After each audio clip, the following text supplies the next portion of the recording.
we all were very disappointed from the experience of music in the 90s and in the 80s. Obviously, the memory of what it could have been, the revolutionary idea of opening up all kind of music structure and just taking it everywhere, then had a clear wall in front of us. The clear wall was the concert hall, the steady behaviors, the steady musical attitudes.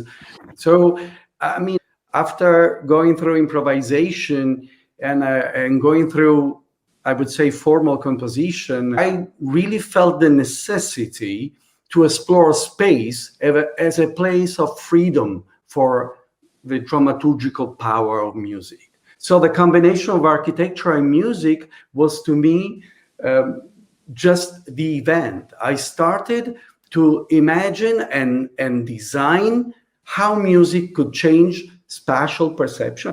And then the work of the artist, for students I work with, really, it's a lot about trying to figure out identity, which here in this region is very interesting. Cultural identity is very kind of complex.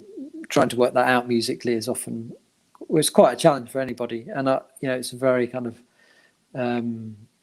challenging space for students to enter into. It's also a kind of collective mind at stake. I mean, it's clear we have an advantage coming from the music active culture.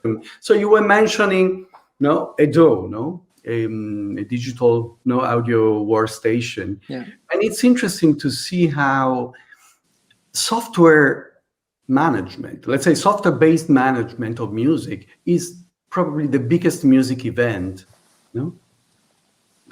over the last 40 years. Hundreds, thousands of people developing plugins and music instruments. And then Matthew comes and says, hey, wait a second. No, there's a basic level where everybody is using the same tools.